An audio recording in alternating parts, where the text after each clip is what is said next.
We are going to have a panel of experts in what we call an expert panel. And this is an opportunity for you to ask them any question that you like. Can we please have Elisa to the expert panel? Give it up for Elisa, please. Can we please have up to the panel Sean Bartle? Give it up for Sean, everyone, from Blue Wolf Assets. Can we have Jackie Dobson? Can we have Chris from Wales? Give it up for Chris, everyone. And last but not least, the old git, Neil Dobson!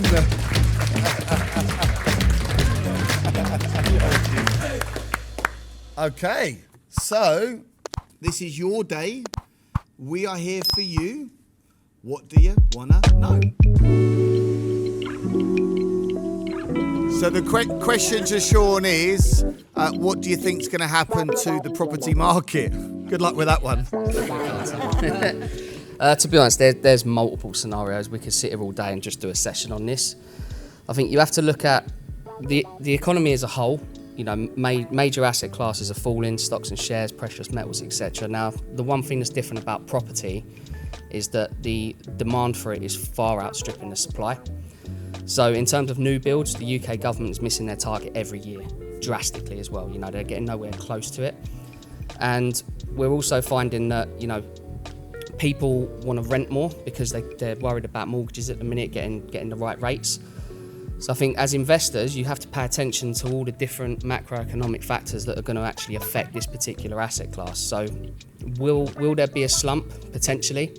It could sort of pivot off instead of going straight up like it has been for the last 2 to 3 years. You'll start to see a slump.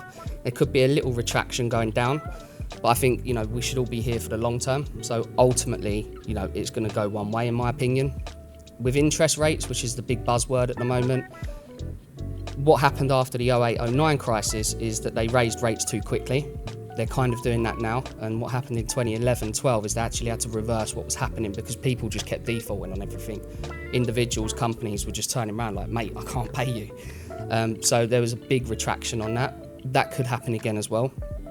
The thing to factor in with inflation is that inflation is the expansion of the money supply. So what we've done in the last few years, mainly because of COVID, is we've just flooded the system with loads of new currency, but there was no more activity in the economy. You know, the economy grinded to a halt. So when you factor in supply and demand, it would suggest to me that whilst the economy is going to go down, I don't think real estate is going to crash like a lot of people are predicting. Just history doesn't always repeat, but it does rhyme. And I think whenever this has happened, investors, people with, you know, a lot of money, high net worth individuals and that, they don't want their cash sitting in a bank because it's just losing too much purchasing power. So what they want to do is put that into assets that can protect it. And real estate and property is one of the best for that. So that's a very short answer. Even that may have seemed long, I assure you that was a short answer. Yeah, I think it's a great point, and you've probably heard me say this a lot over the last 7 years since I've been back into this space. You know, regardless of what's going on with the economy and inflation and recession and war, there's always something crazy going on. You've just got to look for the good deals. So in a growing market, there's good and bad deals, and in a dying market, there's good and bad deals. Stress test them at certain interest rate percentages. That's really important. We'll just keep buying regardless of what's going on in the market, as long as it's a good deal. The question is, I want to go into flips and developments. What could be some of the pitfalls and also the solution to overcome those pitfalls? So let's go over to Neil first. I think firstly what you do want to make sure is you've got more than one exit strategy, because the market is, and we've been saying it for a while, but it's going to change. It's going to take a minor dip in my opinion. Materials, I think they've stabilised, but you never know. So it's sort of over egg on the materials and the build costs and be a bit conservative on the done up value really. But pitfalls is something that we've fallen into on smaller scale stuff is your build team. Yeah, if it's commercial conversion, I think you need to make sure you got the right team on board so that you know how and when to form the freehold and leaseholds, and then you've got the option of selling one or two to get your money out if it's not if your GDV is affected at the back end. So, yeah, it's due diligence really with anything, and be a bit conservative on the GDV. Over to Jackie. Thank you. May I ask why you want to do flips and developments? What's the reasoning behind it? Because flips aren't quick. So you could be looking between maybe 6 and 9 months from start to finish. So they're an addition to rental rather than an actual sort of main strategy. So you're 80-20, 80 rental, 20 flips. And like Neil said, you need to just know your exit plan as well. And don't be greedy with your sell price, because you want it to be attractive and to sell quickly. So you don't want it hanging around. As you may know, I work really closely with Andrew Hubbard, who is one of our business partners who heads up the Property Developers Bootcamp, which is a 3-day, but it's only to do with development. And I was having a chat with him just last week, and he was saying that he believes in terms of land development, we've got the biggest opportunity in the next 24 months than we've seen in the last 10 years to be finding small plots of land and ultimately building to sell. Yeah, but if you're really serious about doing land development, then definitely I'd look to get on that 3-day developer with Andrew and just have a chat with the team. Great question. Has that helped? Awesome. But like all of these things, start the process, find deals, find money, analyze, agents, viewings, and then the rest will just happen naturally as and when you find a great deal. Who wants to answer that question? Sure, you've done some JV stuff. Yeah, I think, so are you just starting out on your journey? Yeah, so you've not got a track record or anything like that. Okay, cool. So, one of the things you really need to emphasise is that you're in an academy like this, you're learning from some of the best names in the industry, right? Because you haven't got that case study to say, here's what I've done. But, you need to build that rapport with them because it's about them trusting you. So you need to find out what their pain points are. So if, for instance, they're worried about inflation, well then your point is you don't want your money sitting in a bank, right? You put it in one of our deals, you're going to get a return that beats the bank, protects you against inflation, and you don't have to do anything for it. So you just got to try and create that win-win situation. Obviously make sure it works for you as well, it's a two-way thing. But, it's about listening. So you really have to ask the right questions to the investor. You sometimes see and hear of people just getting in front of an investor, hi John, and then they just go into a pitch. Oh, my company's doing this, this is what I've done. The guy don't care. He wants to, trust you. The way that you can establish that is by finding out about them. So you've got 2 ears and 1 mouth, use them in that proportion. Find out, ask the question, let them talk, and then you'll start finding out exactly what they're looking for, and then you can tailor products towards them. Yeah, hope that's helped.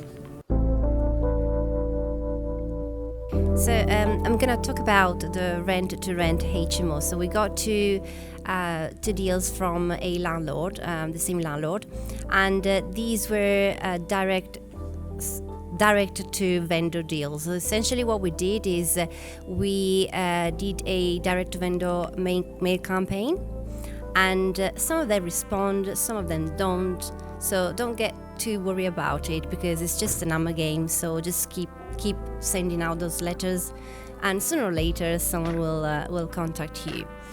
And as we said before, it's very, very important to build the relationship. So again, when someone contacts you, don't go straight to what you want to do. Try and find out about them, why they contacted you. So why you and why now? Where they at in the journey, so the situation. In this particular case, it was a couple, husband and wife. They were planning to move to Australia, so they needed someone trusted to look after the properties actually, and they preferred to work with someone like us rather than with an agency. As I said, it's all about getting to know the landlord and introducing yourself. Can you raise money from investors overseas? Yes, you can, no problem. And there's a couple of ways to do this. Number one, you've got to make sure that country is not a blacklisted country from a banking point of view. So that's important. Number two, I would typically only be doing loan agreements with overseas investors. So loan agreement, bank details, they can send the money directly from their bank account overseas into your company bank account with a loan agreement. You could, if you wanted to, you could, because you want to make sure the funds are coming from a legitimate place. So you could, we did this once with a guy out in Dubai or somewhere, and we got him to send the monies to his UK solicitor, who then spoke to our UK solicitor, who then sent us the money. So you could do that. But yeah, it can be doable. And I've never took Bitcoin off an investor or gold or cash. It's all been done by bank transfer. That's how we've done it. Great stuff. Wow. I got to say, thank you so much for, being here today. I think we're 3 years now. 3 years. So we're in our fourth year. I've been mentoring. I mentor all these guys here. We're going into our fourth year, which is just like unbelievable. And I love you guys. We're pretty much going into our second year. And it really has been an absolute honour and privilege, and the time spent with you as well on the Property Millionaires retreat was just like on an absolute another level, like phenomenal. And these guys bring a lot of value to the community, as all of you guys do here. If we can do it, you can definitely do it. But for sure, these inner circle members of mine and Property Millionaire retreat graduates certainly need a massive round of applause.